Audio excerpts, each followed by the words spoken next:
Welcome to Care in Action, the podcast by Care Austria, with Andrea Barstorff-Hager. A very warm welcome to the Care in Action podcast. I'm doing another online podcast with my colleague Michelle Nunn. She is the CEO of Care US, and Care US is the biggest member of the Care Confederation. And today we are talking about something rather trivial, the 80th anniversary of Care. No worries, we are not celebrating the anniversary, but we come to that later. First of all, a warm welcome to my appreciated colleague, Michelle. Hi, Michelle. Thank you. So good to be with you and to have this moment to reflect and to look forward. As I said before, 80 years of care in Austria. This is something very special. The whole year is full of celebration because 80 years ago was the end of World War II. The world was the same, but the structure was totally different. And I think it was also the sparking moment to build a special relationship between the United States and countries in Europe like Austria, Germany, France, many of them, because Europe was in total despair and we needed to end this war, and the US was one of the main players to end this war. And in this time, and then I take it over to you, I hand it over to you, the care packages were invented in the US. And this was before the Organization of Care was founded, but these were the founding fathers and mothers of care, if you want. Can you tell us a little bit what it means for you, the care package 80 years ago, packed in the United States and sent to the civil society of the so-called enemy at those times? I hearken back to the care story so often because it's such a point of inspiration. It's really extraordinary story of a few Americans who said, we're not going to let suffering stand. We see the suffering of people in Europe post-World War, and we are going to act, and literally invented this idea of the care package, which, as you know, actually was an acronym, Cooperative Assistance and Remittances in Europe. And I think most people don't even know the origin of the care package now because it's become an iconic representation of generosity and connection, and people send it to their kids and camp and college, and you present a care package to somebody who might be, in the hospital. But this idea was we can do something about a big challenge, people who were suffering. Within a few months of conceptualizing it, they figured out how to get 20,000 care packages, which were former Army food rations, send them from Philadelphia to Le Havre, France. And then that became a journey that ended with literally, and it hasn't ended yet, but that with hundreds million care packages, and that continues to now be built upon in terms of the work and care that we bring to the world. So for me, it's just such a wonderful signal of the capacity for ordinary people to do things. They also joined together with 22 organizations to help put this together, civil society, the capacity for civil society organizations to join together in a network of cooperation.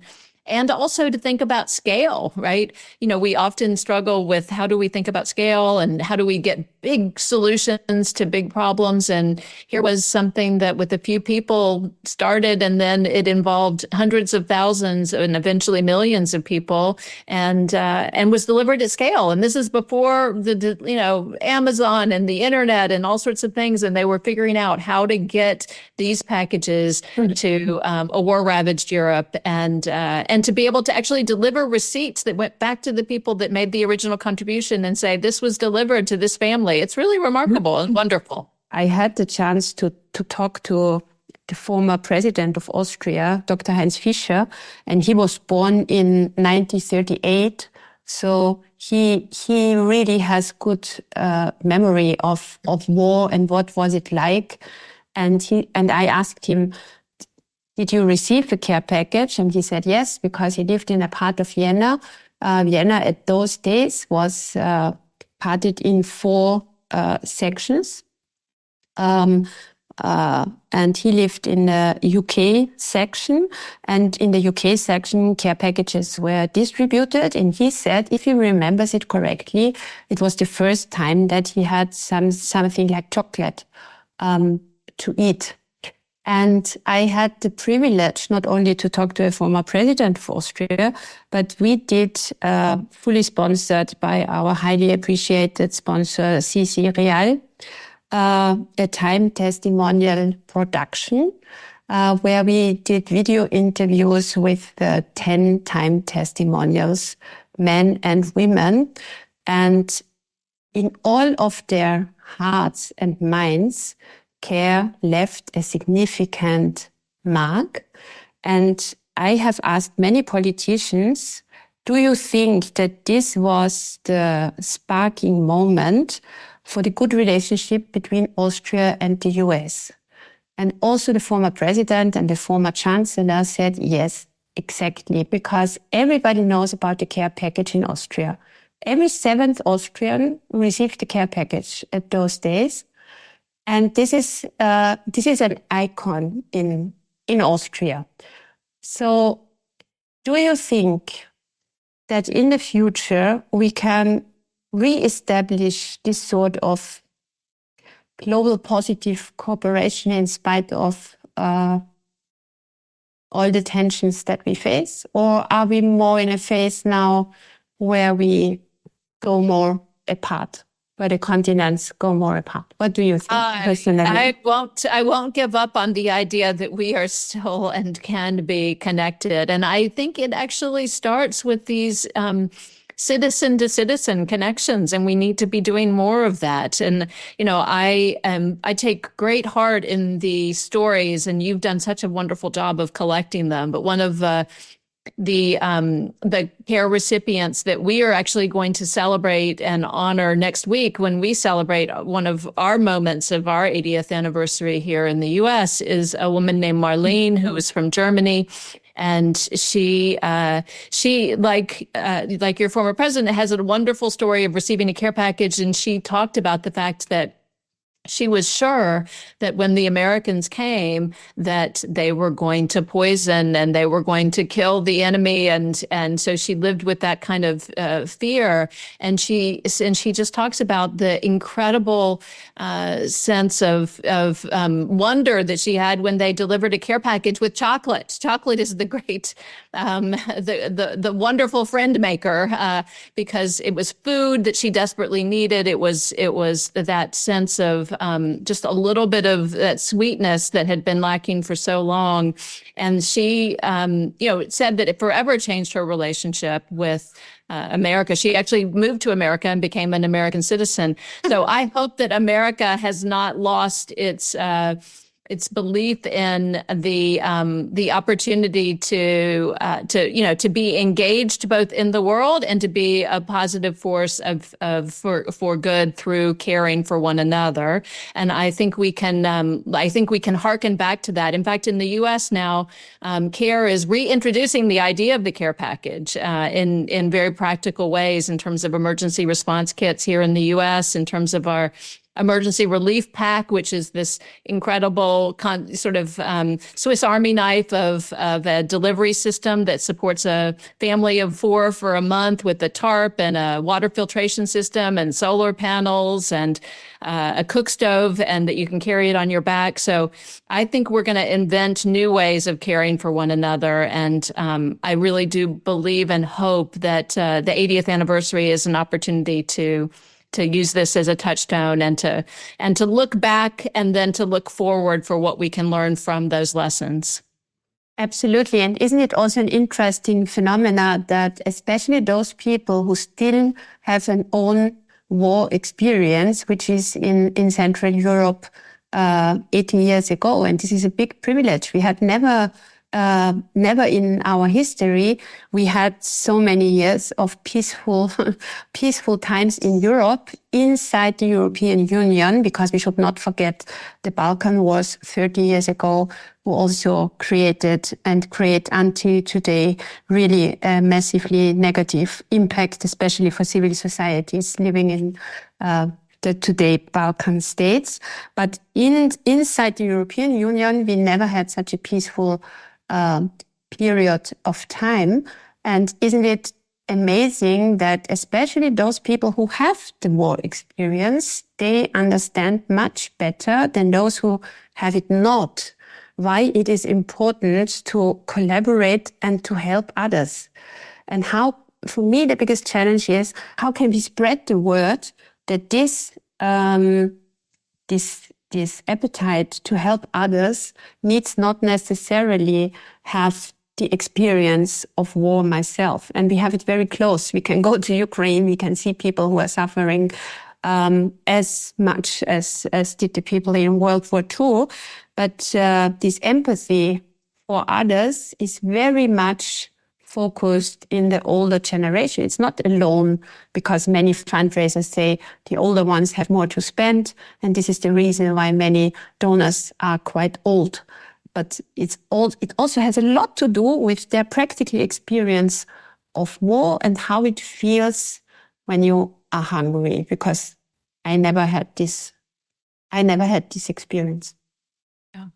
Well, I think that I hope that we will learn from that experience. And, if you think about the 80 years, the UN, the Marshall Plan, so many multilateral institutions that were born and that have helped support that peaceful existence that, as you say, has not been complete peaceful, but that has given us, I think, a lot of gifts in terms of how the world has found ways of cooperating and supporting one another across boundaries that I hope we can build upon while we still seek to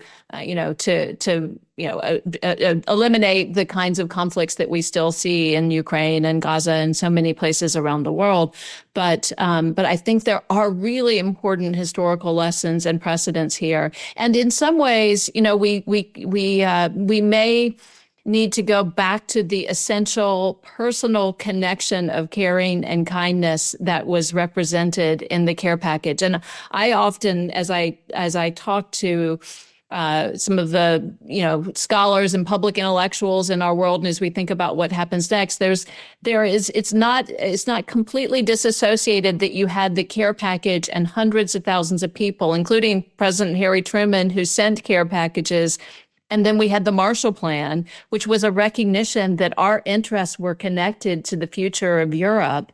And now, for instance, most of the trading partners that are the most important to the U.S. have at one point been the recipient of U.S. aid. And so, again, I think that understanding of our interdependence, both as individuals in the world, but also as countries, and that the reciprocity, that now we see. We, from the U.S., were able to offer care packages in Austria, and now Austria delivers care to so many other places in the world. And there is that fundamental goodness of sharing and passing on connection and care to one another. You mentioned the Marshall Plan in several comments, and I think we can also highlight in this point of our conversation that the Marshall Plan was, of course, not totally altruistic. So we have in aid and international aid and helping each other, we have also always this human side of it that you talk about so wonderfully. So we care for each other, this human way of, I want to help if I see disaster. This is something that is really a very normal thing for many human beings, I would say. On the other side, a plan like the Marshall Plan, of course, also secured, and this is also legitimate. I'm not criticizing that, don't get me wrong, that we could re-establish our trading relationship, our economies, and build up together something which was a broken world in many ways, at least for most of the Europeans at those times. And the Marshall Plan is still in place, by the way. in Austria. And Austria had its founding contract only in 1955. Yeah, just to remember all of us, the younger ones, that things are not moving fast, that everything that one would summarize under development, so-called development, can take years, and that attitudes are not vanishing quickly. And they also did not vanish quickly after World War II in Austria and many other European countries. And to a certain extent, we see some debates have survived for 80 years, which should keep us alert. And what really gives me more than hope, what gives me a professional drive, is that so many of the experts that were my guests in the Care in Action podcast said that we are now in shaky times, challenging times, and there will be a lot of disruption. But organizations like CARE might be stronger after the disruption and even more relevant if we are able to navigate in a calm and collaborative manner. And I'm a strong believer, and I think this is a very strong message for 80 years of CARE, right? Absolutely. I mean, there's nothing that's more powerful in terms of speaking to the nature of collaboration and connection than the care package itself. And as you said, out of disruption, we have to find ways of building even more collaboration and more creative ways of serving. And as you said, I think that will be in some sense rooted in rebuilding that constituency of individuals who understand and are connected through their own donations or advocacy on behalf of caring in the world. And I think as we look forward, that constituency of concerned global citizens around the world, I think, is going to be so important. That's important, that's encouraging, and it allows the two of us, Michelle Nunn and myself, to have our special 80 years of CARE anniversary moment, which we are not celebrating, but which we take as a good opportunity to shed light on the importance of caring for each other, of having good international connections, and of focusing on saving lives and helping people who are really in need or who have to face the challenges of massive emergencies. And we have this saying, care is always there. I would even say care has always been there, because 80 years in itself is an achievement for a private organization. It is really an achievement that we have lived through all these decades, all these challenges. My last question for my colleague is, 80 years is such a long time, but the next 80 years ahead of us, it will not be the two of us, I assume, who will lead the next 80 years. But do we have a vision, a personal vision as leaders of care for the next 80 years? Well, I think 80 years is such an extraordinary horizon of time. And it is a tribute to all of those who've come before us that we have continued to change, evolve, and build relevance and impact in the world. And I know that those who come after us will continue to do that. And I am just reminded of the so many kind of ways of thinking about our work, and how are we going to bring in AI and innovation, and how are we going to focus on local organizations leading the way and supporting local governments to chart their own course through a powerful network of care of the future. But I also just harken back to that fundamental, I think, in 80 years, there will still fundamentally be an exchange of care. And I always harken back when I joined CARE. I had a call with my aunt, who was in her 80s at that point. And she, my Aunt Betty, when I told her that I was joining, she said, "I love CARE so much. I remember that I joined in a small group, a Girl Scout group in middle rural Georgia, to raise money for a care package when she was, in maybe 12 years old. But almost 70 years later, she could still remember the name of the little girl that they sent the care package to, Marie Francois Brune. And in 80 years, I still believe that the work of care will be dependent upon the generosity and connection of individuals to one another, and that reciprocal nature of care, of support for one another and interdependence and solidarity. And no matter what it looks like, I know that those values will continue to undergird that work.